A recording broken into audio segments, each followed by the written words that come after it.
Well, turning now to former President Barack Obama, it's been nearly a year since he left office, and he's given his first post-presidency interview to Britain's Prince Harry. In a candid one-on-one out today, the president and the prince talked about life after the White House and what he sees as some of the challenges for the future. MSNBC contributor and The Root's political editor, Jason Johnson, joins me now. And Jason, I was struck by many things in this interview, first of which was the president's reaction to that moment in January of this year when he left the White House and a new man was inaugurated to be president of the United States. Let's have a listen here to what he had to say. I'll take you back to the 20th of January, 2017. You're sat in Marine One, the presidential helicopter, flying over Washington. You've sat through the inauguration with your game face on, not giving much emotion away, as we all saw. What's going through your mind?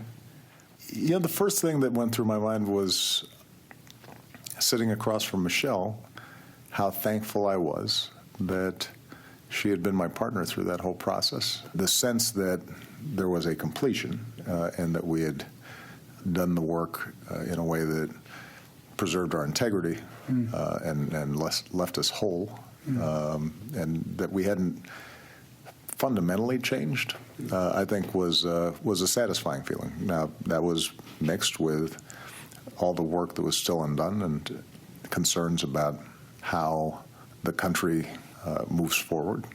But you know, overall, there was a serenity there, more than I would have expected.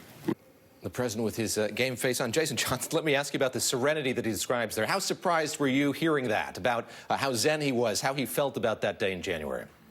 You know, I'm not surprised. I mean, the president, you know, he plays ball. That was a spin move. He just spun into the lane and said something very nice about his wife and said something very nice about the future. I'm sure that was a surprise to Prince Harry, who probably thought he might have said something more critical. But, you know, President Obama has followed the same tradition as George Bush, as Bill Clinton, and saying, look, once I'm out of office, I'm not going to personally criticize the man who follows me. I may occasionally criticize a policy, but I'm not going to say anything about the man who follows me. So the president saying I was serene, that I was happy that I was with my wife, and that I stayed the same guy, that's pretty much what I expected him to say. He's a year out. Considering his legacy, of course, we're awaiting the memoirs he's going to write, if he hasn't started writing them already. What did you make of how he described his legacy, what he said were his biggest achievements as president? It made sense, and I'll be honest with you, David, I am surprised it's taken this long. At this point, I have a feeling that, like, Omarosa may get out her memoirs before Obama. Like, we really, given that he was talking about his legacy before he even left office, I expected it to probably be on maybe the one-year anniversary of him leaving. But, you know, his talking about policy, his talking about communications, his talking about sort of honor, integrity to the office, these are all things that President Obama had been saying all along that he was very proud of. And again, objectively speaking, you know, he had a reasonably successful presidency. How great that presidency will be and how he'll reflect on it maybe 10 to 20 years from now, that's also going to be an interesting question to look at. Some of the questions from Prince Harry centered on how much has changed here over the last 12 months or 18 months, and certainly something that has is the advent of fake news about distrust of social media and other news reports. Let's have a listen to what the president, former President Obama, had to say about that. Everybody had a common set of facts. And so there might be conservatives and liberals, but people generally could agree on a baseline of reality. Mm-hmm. One of the dangers of the internet is that people can have entirely different realities. They can be just cocooned in information that reinforces their current biases. You know, amid all the cries of fake news, we've seen tweets, news stories to that effect. How much has changed here, and what did you make what the president had to say here about the evolution that we've seen take place? David, this is a serious problem for American democracy.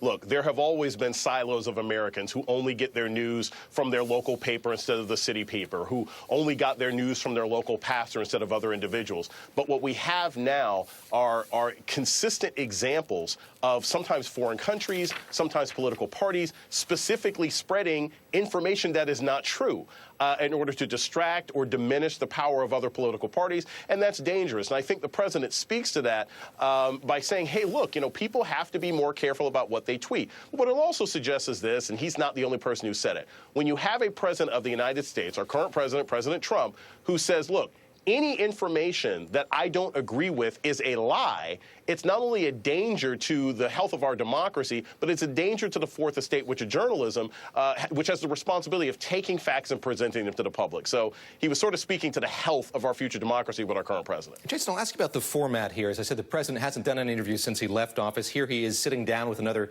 huge figure in the political and popular life of another country. There's some speculation, a small tempest brewing that perhaps President Obama will get an invite to Prince Harry's wedding. NBC News has not corroborated that, of course, and that maybe that wouldn't happen because it might upset this president of the United States, Donald Trump, who's in office.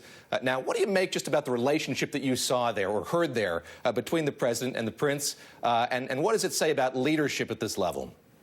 Well, clearly, there is an affinity between Prince Harry and the President of the United States. And I am one of the most agnostic people that you will ever meet when it comes to the royal wedding. I don't really care. It's not really my thing. But the fact that Prince Harry seems to have reached out to him consistently and wanted to interact with the former President of the United States is perhaps a sign of where his policies and where his ideologies are, or maybe even his desire to show a sort of racial and progressive openness that's not common with the British royal family. I will say this.